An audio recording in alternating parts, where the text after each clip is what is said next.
I showed up to my cousin's engagement dinner, and my mom said, "Go sit with the kids. Only grown-ups at this table." When the waiter handed me the bill, I said, "Give it to the grown-ups at that table." I'm 32. And if you've ever been the family afterthought, the extra chair, the, "Oh, right, he's here," relative, then you'll understand exactly how this story starts. My family has always had a strange talent, the uncanny ability to make me feel like I never quite belonged. I wasn't the golden child, not the troublemaker, not the baby. I was the placeholder, the one who showed up, smiled politely, and quietly picked up the check. I didn't explode or argue. I just existed, which, in my family, seemed to offend them more than anything else. It wasn't always like that. Growing up, I used to think we were normal. Dinners together, vacations, even some Christmas mornings where I felt genuinely happy. But somewhere along the way, maybe after my dad left, or maybe after my older brother started making six figures and my mom decided he could do no wrong, I stopped being part of the picture and started becoming background noise. I moved out at 19, put myself through school, and worked quietly up the ranks at a mid-sized logistics firm. Now I make good money, but you'd never know it from the way they treat me. If anything, the better I did, the colder they became, as if success was something I wasn't allowed to have, or worse, something they were entitled to benefit from without acknowledging the effort I put in. The latest insult came wrapped in white linen napkins and a $3,600 bill. My cousin Melanie, my aunt's youngest daughter, was having an engagement dinner. Not the wedding, mind you, just an engagement dinner, because apparently proposing with a ring you could probably see from space wasn't enough of a spectacle. My aunt, who has never said a kind word to me that wasn't about borrowing money, decided it was going to be a family-sponsored event, which is code in our family for Josh's paying for it. I found out I was invited not from a call or a text, but from a forwarded email. No greeting, no "hope you can make it," just the time, date, and location. And "don't be late," added in by my mom in the most passive-aggressive tone you can imagine. I stared at the screen for a while, debating if I even wanted to go. I hadn't seen most of them in over a year. The last time I did, my mom introduced me to a friend as the one who's still single, still renting, and still doesn't visit enough. She said it like a joke. I didn't laugh. But despite every fiber in me saying, "Stay home," I went. I don't even know why. Maybe some small part of me still hoped they'd acknowledge me. Or maybe I just wanted to prove to myself that I was past caring what they thought. The restaurant was upscale, not quite Michelin-starred, but definitely out of reach for most of my family, if they weren't pretending to be something they weren't. I showed up 15 minutes early in a navy blazer and pressed slacks, trying to at least look like I belonged. The hostess asked for my name, then gave me a confused look before handing me a plastic wristband. "Buffett wristband," she said, gesturing to a small corner near the back, where a few silver trays sat under dim lighting. I blinked. "Isn't this a seated dinner?" She checked her list. "You're with the Gomez party, right? It says here you're on the kids list." I gave her a tight-lipped smile, thanked her, and made my way inside. The room was bright, filled with laughter and clinking glasses. Long tables were set up in a U-shape around a flower-adorned centerpiece, where Melanie and her fiancé were taking photos. At the head of the U was the grown-up table, reserved for the so-called inner circle. My mom, my aunt, my brother and his wife, a few extended cousins, all seated, all sipping champagne. My chair wasn't there. "Josh, over here," my mom called, waving like she was hailing a cab. She gestured toward a fold-out table with uneven legs in the back, surrounded by teenagers and younger cousins. "You can sit with the kids. Grown-ups are at that table," she snapped, tossing me a plastic fork still wrapped in a thin napkin. I stared at it. My aunt, Aunt Linda, the one who still owes me $2,000 from 2019, burst into laughter. "Just be glad we let you come this time," she said, eyes twinkling with mockery. I didn't say a word. I took my seat. The conversations at my table were about TikTok, college rejections, and who vaped behind the school gym. I sipped my water and nibbled on dry chicken that had clearly been sitting out too long. No one from the head table came by. Not once. I was invisible. At some point, my brother raised a toast to Melanie and Jason. May your love be as strong as your Instagram game. Everyone laughed. I clapped once or twice out of politeness. I wanted to leave, but something stopped me. Call it curiosity, call it spite. I stayed. Toward the end of the night, while people were mingling and the DJ played generic pop in the background, the event manager walked over to me. He was tall, balding, and looked exhausted. He leaned down, checked a clipboard, and said, "Hey, just confirming you're covering the $3,600 balance tonight, right?" I blinked. "Sorry?" He flipped the page and showed me. This was the agreement. $1,500 deposit already paid, and the remaining $3,600 is due by close. It's under your name. My stomach dropped. "Who gave you my name?" "Linda Gomez," he said flatly. "She said you were the one organizing the payment, said it was your gift to the family." For a second, I couldn't speak. I looked toward the head table. My mom was laughing, swirling wine in a glass, while my aunt patted her on the back. I wasn't even surprised. I just felt empty, then calm. I smiled, stood up slowly, and pointed toward them. "Ask the grown-ups," I said. The event manager raised an eyebrow. "So you're not?" "No," I cut him off. "I'm just the guy with the plastic fork." He stared at me for a beat, then nodded once and walked off. I gathered my blazer, straightened the sleeves, and walked calmly out the side door, unnoticed, unmissed. I didn't go home right away. Instead, I sat in my car across the street with the engine off and the windows cracked, just enough to hear the low thump of bass from inside the venue. I watched through the windshield as servers carried trays of half-eaten cake and glasses of Prosecco as families posed for one last round of photos in front of the banner that read, "Forever starts now." It was almost poetic. A room full of people celebrating love and family, while simultaneously ostracizing one of their own, like it was a group tradition. I should have been angry. I should have felt some massive, burning surge of betrayal. But the truth? I didn't feel much of anything at all. Just tired. Tired of playing along. Tired of swallowing my pride for people who saw me as a wallet, not a relative. My phone buzzed once. A message from my brother. "Nice of you to leave early. Mom says you're being dramatic again." I let out a dry laugh. Dramatic, right? As if being treated like a second citizen at a party you weren't even properly invited to, then being slapped with a $3,600 surprise bill was just part of the family fun. That was the moment something in me finally clicked. Not a snap, more like a quiet shift, a decision. I pulled up my banking app and scrolled to the shared accounts I'd foolishly agreed to help manage years ago. You see, while my family had a habit of mocking me to my face, they had no issue linking their problems to my name behind closed doors. My mom's utilities under my account. She said it was just until she fixed her credit. My aunt's emergency dental surgery. I'd co-signed the loan. My brother's second honeymoon. After blowing the budget on VIP upgrades, my credit card. They always said they'd pay me back. They never did. So I froze them. Not out of spite, out of clarity. I went one by one. Electric, gas, cable, mobile phones. All the accounts I was quietly paying for because family helps family.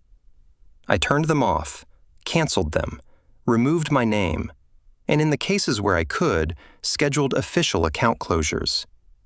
Then I opened a new bank account under a different branch and began transferring my funds out. Every single dollar gone from anything they could access. Then came the part that felt just right. I called the event venue. A polite woman named Clarissa answered. I told her I'd been listed as the payer for a dinner I never agreed to host. I asked if there was a signed document under my name. There wasn't. "Ma'am," I said calmly, "I never authorized that charge. I won't be paying it. And if my name is used again without consent, I'll be getting my lawyer involved." Clarissa stammered, apologized, and said she'd take it up with the woman who made the booking. I thanked her, hung up, and finally drove home. The fallout started the next morning. 7:12 a.m. My phone buzzed. A group text. "Josh, the venue says the payment bounced. What's going on?" 7:29 a.m. My mom sent a separate message. "Why are the lights not working? Did something happen with the electric bill?" 7:34 a.m. Aunt Linda, I'm being told my credit is frozen because of you. This is completely unfair. By 8:15 a.m., I had 27 unread messages, 3 voicemails, and 2 missed calls from my brother. But the real panic set in when Melanie, the bride-to-be, called me directly. I almost didn't answer, but curiosity won. Josh. Her voice was already tight, as if holding back tears. I'm so sorry about how you were treated. I didn't know they put your name down for the bill. It's just the venue won't release the photos until we settle, and they say your name's on the account.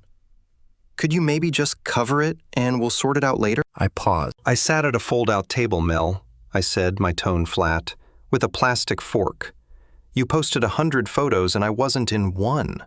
Why would I cover it? She sputtered. I didn't mean to exclude you. I swear, it was my mom and Aunt Linda and... Ask the grown-ups, I said, and hung up. That night, my phone blew up again, this time with a different tone. My mom started with guilt. I raised you better than this. Don't punish everyone for one silly misunderstanding. Then came my brother. You're overreacting. They're old. They joke around. Don't ruin the family over this. But then Aunt Linda escalated. If you don't fix this, I'm telling people you committed fraud on my accounts. That was the final straw. I screenshotted every email and document showing her consent. Every form she signed when I co-signed that loan. Then I sent them all to her, to my mom, and, for good measure, to my lawyer, with a polite note. Hi, Mark. Just making sure you're aware of the threats being made toward me in relation to shared financial accounts. Silence for 2 days. Not a single word. Then the apology text trickled in.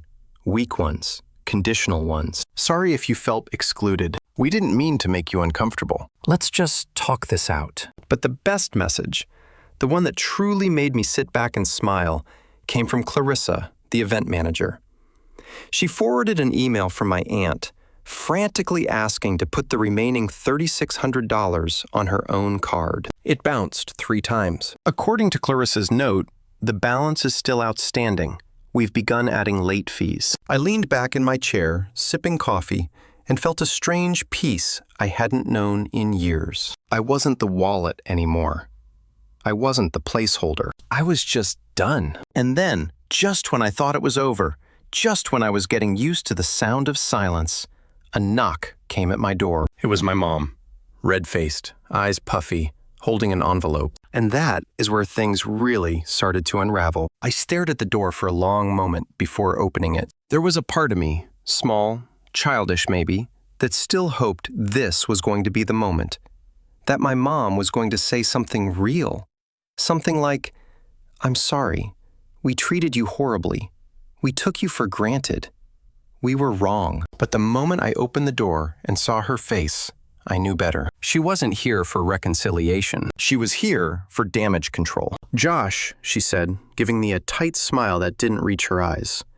Can we talk?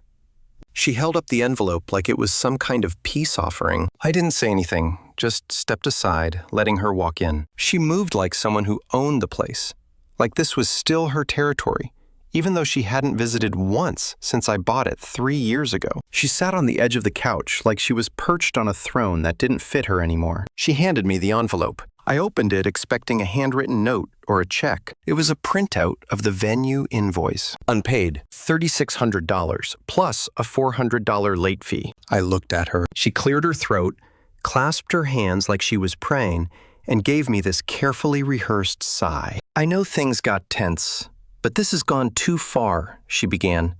We're family, Josh, and families don't punish each other like this. I said nothing. She continued. Your aunt's credit is frozen. Your brother can't use his business card. And Melanie's crying every night because her photos are being held hostage. And for what? Because someone made a seating chart error? I raised an eyebrow. A seating chart error? She waved her hand like that detail was beneath her. Look, we all say things in the moment. Your aunt made a joke. You took it too personally. Fine. But dragging this out, canceling accounts, calling lawyers, that's not the mature way to handle things. I leaned against the wall, arms crossed. You tossed me a plastic fork and told me to sit with the kids. You made me pay for your gas bill last month without asking. And then you put my name down for a bill you never told me about. That's not a joke. That's using someone. She blinked. It's not like you can't afford it. There it was. That sentence. That thing they always fell back on. The justification. He has money. He doesn't have a wife or kids. He's fine. So let's take more. You didn't even ask, I said quietly. You just assumed I'd cover it like always. She sighed again, standing now, trying to shift the dynamic. I know we haven't always made you feel included, but you make it hard, Josh. You isolate yourself. You don't come to things. You never open up. Maybe if you tried harder, we wouldn't have these issues. Tried hard. I wanted to laugh. I wanted to scream. I'd spent years trying. Showing up to events I wasn't welcome at. Sending birthday gifts that got no thank yous. Paying bills that no one remembered. And here she was, turning it back on me like I hadn't done enough. Instead, I just looked her in the eye and asked, if I had said no to the bill before the dinner, would you have uninvited me? She didn't answer. Her silence was all I needed. She tried to pivot. Look, I don't have the money to pay this, and neither does your aunt. The venue's threatening legal action. You want Melanie to start her marriage in debt? I tilted my head. So you do want me to pay it? No, she said too quickly.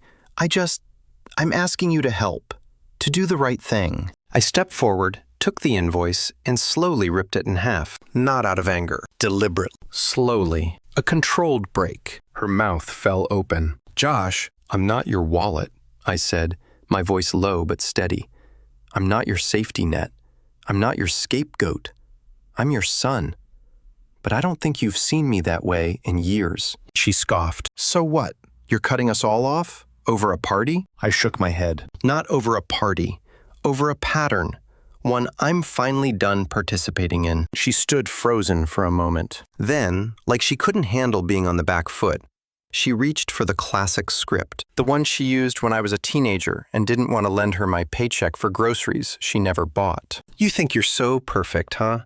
You think money makes you better than the rest of us? You're just bitter. You've always been bitter. I nodded.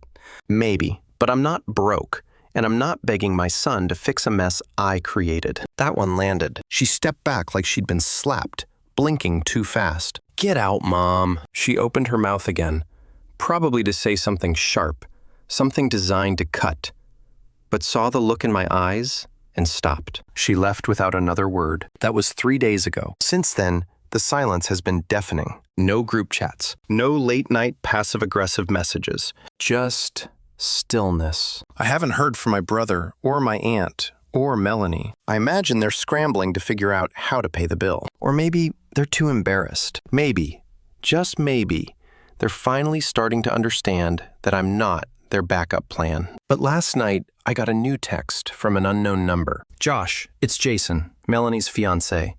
I think we need to talk. I didn't know half the stuff they did to you. Please meet me. That threw me. Because Jason was never really in the mix. He always seemed quiet, just going with the flow. If he's reaching out to me, something's changed. Something big. And if I know anything about my family, they're not going down without a scene. I debated for a long time whether or not to respond to Jason's message. Part of me felt like it wasn't worth it, that whatever he had to say would just be more of the same excuses, deflections, half apologies. But another part of me, the one that remembered all the years I sat through birthdays alone at the kiddie table and paid bills behind the scenes like a ghost accountant, wanted to hear it. Maybe not for closure, but for confirmation. I needed to see with my own eyes whether there was anyone left in that tangled mess of a family tree who still had a shred of decency. So I told him to meet me at a local coffee shop. Neutral ground. Public. No drama, or so I hoped. He showed up exactly on time, dressed in a clean button-down and jeans. He looked nervous, which surprised me. Jason had always seemed laid back, almost detached from the rest of the family circus. He was one of those people you didn't notice until he spoke, and even then, you weren't sure he had anything to say. But as soon as he sat down, I could tell something was different. His shoulders were tense. His hands clenched the coffee cup like it was anchoring him. "Thanks for meeting me," he said quietly. I nodded, waiting. He looked around like he wanted to be absolutely sure no one else could hear, then leaned in slightly. "I just need to say something. I didn't know. Like, I truly didn't know what they were doing to you until recently." I said nothing, letting him keep going. When Melanie first told me about the engagement party, I thought your name was on the invoice because you offered. She told me you were covering it as a surprise gift. That's what your mom and Linda said too. I didn't question it." He shook his head. But after the party, when everything blew up and I saw how upset Melanie was, I started looking through the emails. I saw the invoice changes, the name edits, the part where your aunt forwarded your contact info to the venue without your permission. My expression didn't change, but something in my chest tightened. I already suspected it, but hearing it confirmed that they deliberately changed the invoice to put it under my name still made me feel like I'd been punched in the gut. Jason looked genuinely ashamed. I confronted Melanie. She broke down crying. Said she didn't want to ask you to pay, but her mom told her you wouldn't mind, that you had money and this was your way of being included. Melanie tried to believe it, but when she saw you sitting in the back, she knew. She still didn't do anything, I said flatly. I know, he whispered. She regrets it. But the worst part? After you walked out, they all started laughing, like it was some prank you didn't take well. Your mom said you always made things about you. Your aunt called you Mr. Credit Score. I felt my jaw clench. Jason noticed. That's when I realized I don't want to marry into this. That caught me off guard. What do you mean? I called off the engagement yesterday, he said, eyes down. Melanie's devastated, but I told her if she couldn't see what was wrong until it exploded, and if she was okay with treating people like that, then we had bigger problems than a party. I leaned back in my chair, absorbing it. I didn't expect him to go that far. She said she was raised to think money meant love, he said bitterly, that whoever paid cared, and if you didn't pay, you didn't care enough. And I told her that's the most backwards thing I've ever heard. He paused. I'm not here to ask you for anything, Josh. I just wanted to say I'm sorry, and that I saw it, all of it. You're not crazy. You weren't being dramatic. You were being used. I exhaled slowly. For the first time in a while, I felt something loosen in my chest, like I'd been carrying around this invisible weight, and someone finally acknowledged it existed. Thank you, I said simply. We didn't talk much after that. He left quietly, and I never saw him again. But word travels fast in our family, especially when someone does something scandalous, like canceling a wedding that's already been posted about on social media for 6 months. The texts came back in waves. My mom, are you happy now? You ruined Melanie's life. You embarrassed us. My brother, you seriously need help. No wonder you're alone. Aunt Linda, you'll regret this. One day you'll need family, and we won't be there. To each of them, I replied the same thing. Good. I blocked them all. After that, I didn't feel guilty. I didn't feel conflicted. I just felt done. Like a door had closed, and I didn't have to keep knocking, hoping someone on the other side would finally let me in. In the weeks that followed, I went through every remaining tie. I sold the car I'd co-signed with my brother. I closed the emergency credit line my mom had access to. I even canceled the joint Spotify account they were all piggybacking on because, honestly, if you're going to cut someone out of your life, cut all the strings. And something amazing happened. My life got quiet. No more guilt-tripping phone calls. No more vague invitations that came with unspoken price tags. Just peace. Real peace. I spent more time with friends. Real friends. The kind who asked how you were without needing something. I picked up an old hobby again. Photography. Started hiking on weekends. Learned to cook something other than pasta and eggs. I even began volunteering once a week at a local shelter, helping with logistics and donation drives. It felt good to do things for people who appreciated it, not expected it. And then one Sunday morning, I got a letter in the mail. No return address, but the handwriting was familiar. It was from my grandma, the only one in the family who had always treated me with dignity. The one who lived in a small town 2 hours away and hadn't made it to the party due to health reasons. The letter was short. Josh, heard about the party. Heard what you did. Good. You deserved better than them. Always have. Come visit me. I made your favorite cookies. Love, Grandma. I laughed right there at the mailbox as the wind whipped the edges of the paper. And that night, I drove to her house with a smile on my face and a full tank of gas paid for with my own money. For once. Just for me. No plastic forks. No kiddie tables. No bill at the end.